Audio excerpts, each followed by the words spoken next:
Ladies and gentlemen, señores y señoras, directly from the USA, the one and only, after winning the second place in the International Blues Challenge, Mr. Jose Ramirez.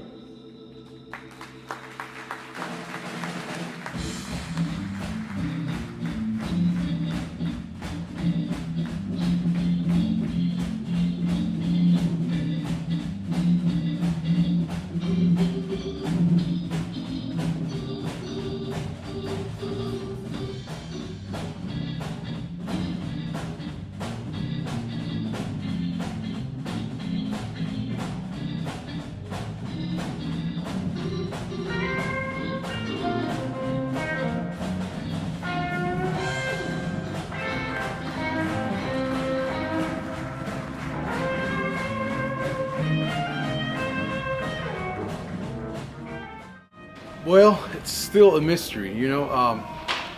It was always my dream to become a blues musician since I was a kid growing up in Costa Rica. But I soon found out that Costa Rica was a difficult country to accomplish that.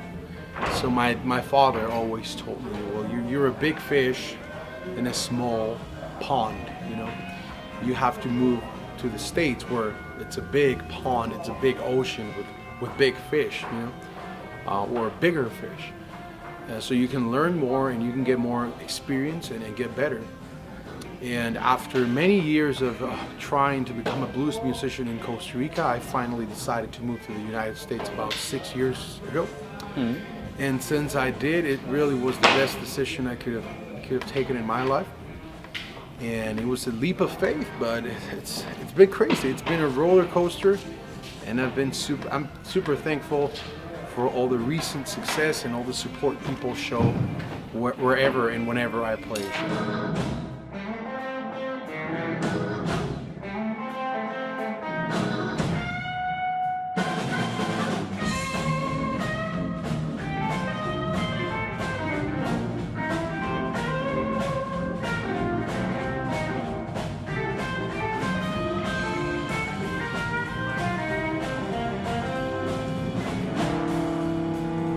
Been hard.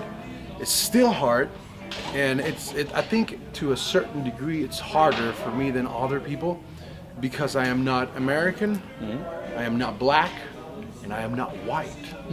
So you have to fight with all of those standards or preconceptions that people have. So in order for you to enter the industry of the blues in the U.S., you just have to be good, because if you are not black, white, or American, it's really rough. There's a lot of competition, and there's a lot of, there's a lot of cliques, you know, and it's hard to get into those cliques. And if you show your talent and you show you're a hard-working musician and you take it seriously, little by little they kind of start opening doors for you. But it's been difficult.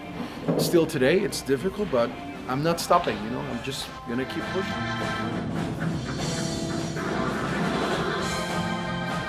A lot of the blues music that's out there today, everybody calls blues, but when you actually go to the shows or the concerts or the festivals, it says blues in big screens like that. But when you go to the show, it's not blues. It's rock. It's rock and roll. It's rock/blues, and everybody calls it blues. So nowadays it's very easy to call something blues, but when you listen to it, when you go experience it, it's really not. So I am trying to play blues that sounds similar to the records I used to listen to when I was a kid.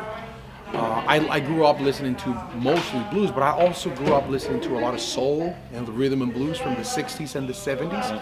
So that sound is gone. I go to shows in the States myself, I go to festivals, and I don't hear it anymore.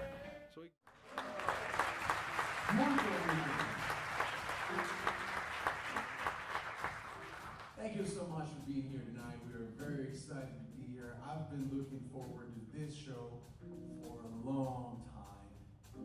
And I want you guys to please put your hands together for this outstanding band of musicians here on stage tonight.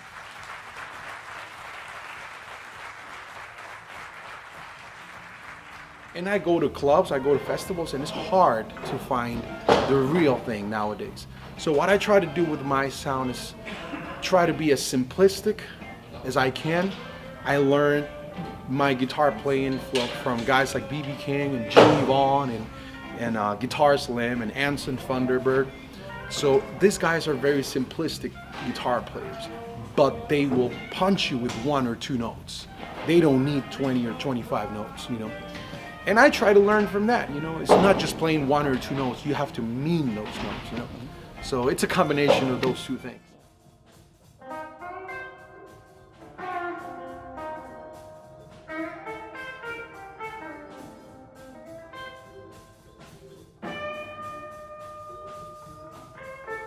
So it is true, you know. It's unfortunate because other countries like Argentina, I know great musicians from Argentina, I know great musicians from Spain, I know great musicians from Portugal.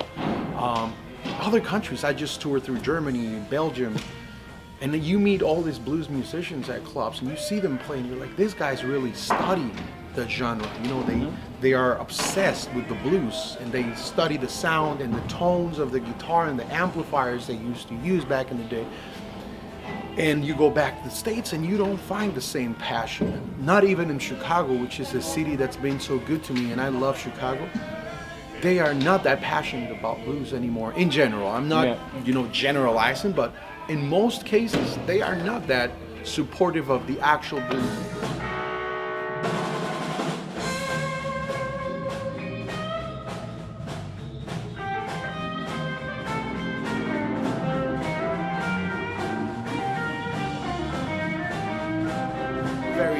Very excited about February 2022. It's my brand new album is going to be released by Delmark Records in Chicago, which is the longest running blues label in the United States. I think they have like 65 years old.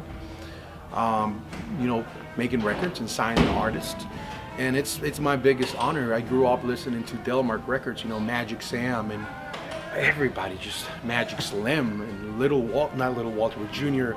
Oh my God, Junior Wells. I'm sorry. Yeah, Junior Wells. I get all the names confused. And Mighty Joe Young and all these guys. And 33 years later, I'm here and I get signed by the same label that signed all those guys. To me, it's a dream come true. I understand.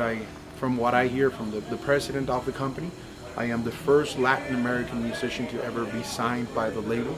So it's a big responsibility. You know, it feels good to open a door for others that are going to come behind me. That's the recognition. I think so. And I think it's happening. You know, it's been happening for the past 2 years. A lot of good things have been happening to me. We got the 2nd place at the International Blues Challenge in Memphis last year. My album was nominated for a Blues Music Award. I'm touring Europe for the 3rd time. We played big festivals and big theaters like this one. So big things are happening and important things are happening. That means recognition, and it feels good, and it makes me just want to keep working hard, you know. Where's the song? Okay, here we go. This is it, everybody.